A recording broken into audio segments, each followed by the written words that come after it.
What's going on, guys? It's Big Yeti. And it's Stories. And we're inside Storybook Studios as always. And today we're filming our 3-part docu-series of World Stage. And today we're doing episode 1. Big bam boom, let's get it started. Let's get into question 1. So how did you two start working together? Well, we really started working together. He was just more of a regular client at the beginning. We was seeing him for some more just usual singles. We did things like Drip a Little Different. What was another one? Know Me. And then we did This Monster. And that one was with Shishir, who is a cool producer out in India. We're going to leave his in the description. Make sure to go check him. From there, I mean, we really started chilling a little more. We started seeing how we had similar outlooks on life, work ethics and whatnot, and seeing we had a good chemistry in and out the studio with the work ethics that we were putting out. So we said, screw it, like, why not maybe start working together a little more and just sort of seeing where it goes. And that's sort of how we started working together more, you know? Yeah, for me, it was more about, I had heard about a studio through one of the homies that was always taking clients. Decided I had to come through and check that out. I was really impressed with how professional and like the equipment, everything that was just the whole setting of it. And so I started booking sessions a couple times a month. After that, like, yeah, it just kind of clicked. Yeah, and we pretty much started working from there. That was a pretty good answer for that. Oh, thank you, sir. So, question 2. Why did you decide the name World Stage? That's a good question, but I'm gonna let my boy Yeti handle that because I really didn't have too much to do on that in the reality of it. He was here for the brainstorming process, more or less, but I had the entire say of what we were doing with it. I chose World Stage just from the quote of the person who used it, William Shakespeare, all the world's a stage. Since I can remember, I was doing like little stage performances in like elementary school, like being the class clown, stuff like that, so I really wasn't afraid to be...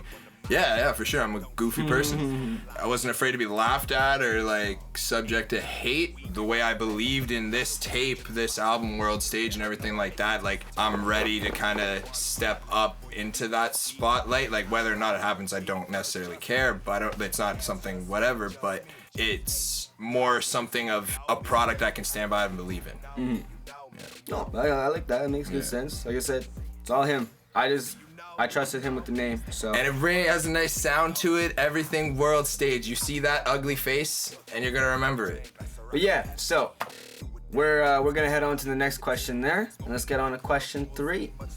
Question 3: How did the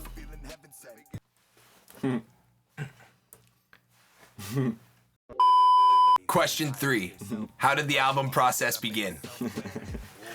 How did it begin, eh? Well, it was really a spontaneous decision in June, I think it was. I think we were sitting there just chilling in my room. I think we were smoking some bowls or something like that. Or I'm pretty sure we were here working on a mix. But something like that. Yeah, I'm not even... I don't know the circumstance. Yeah, I can't quite remember that far back. It happened, but anyways, no. We did. I know it was like it was a spontaneous like, yo, like let's just go.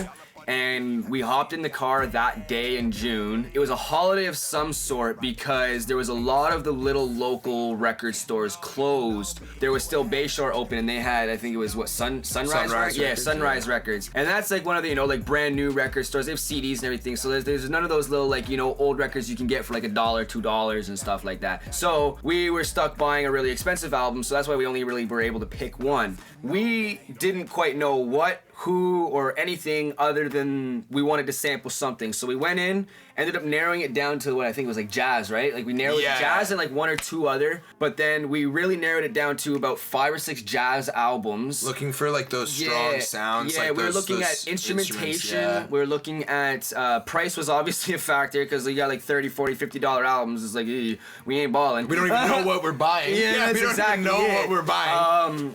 And then the biggest deciding factor was the cover art. We really picked what did we feel most attracted to, and we ended up picking the one that we used for the album. And if you would like to know which one that is, we have posted it between our Instagrams. That is in there. You just got to do a little bit of some digging and some searching, dig a little Find bit. it. But you can find it. Yeah, see, it's in there. We said it. We ain't just going to let you know. We ain't going to hand it to you. You got to do a little bit of digging and researching yourself. Anyways, yeah, so other than that, we ended up picking the album there that day, went home, we put it on the record player, I started chopping it up, we ended up making, I know one, but he says we made like 2 or 3 that day, but I know for a fact we made at least one. The one we made, I remember what the beat was called, yeah, but I don't remember really. I think that one is, Snap Your Cap? It might believe. I think it might be Snap. Oh no! It's what's the smoke one? You dig? Oh no, Shagadelic. Shagadelic. That's what it is. That's the song, and the beat was called The beat was called Caviar. That was the first one we made. Right. Yeah, Names and then changing. yeah, we had like different names for everything. But anyways, that's more or less how the process began. Is we were sitting down and boom, album began, and now here we are doing a video series with another single dropping on January 1st with the pre-order along with this. Y'all gotta make sure you gotta go get. You're gonna be pumped, you're gonna be stoked, your energy level is gonna rise, all your problems are gonna fade away, those bills you have to pay, all that student debt, whatever you got, your mortgage, it's gone. It's magically just gone like that. Gone. That's my guarantee. But yeah, so that's more or less, I think, how we got the process started, and a little introduction between both of us. Yeah, we learned a lot also when we listened to it. When we first bought that, we had no clue who this was. It's a very reputable artist, a very reputable team. We found that out after we started using it and telling people. That. Shout out, absolutely. Shout out to that man's and everything. He's a legend. Exactly. I think that pretty much brings us to a close on the first episode. Yeah, exactly. Yeah. I think so. I had a lot of fun doing this. Yes, sir. Absolutely. This is what we do. We're gonna be coming at you guys tomorrow with episode 2. That's right. But we're gonna bring this one to a wrap again. This was Stories at Storybook Studios with my man Big Yeti, and this is the docu-series of World Stage, bringing you to the end of episode 1. We'll catch y'all in episode 2. Peace.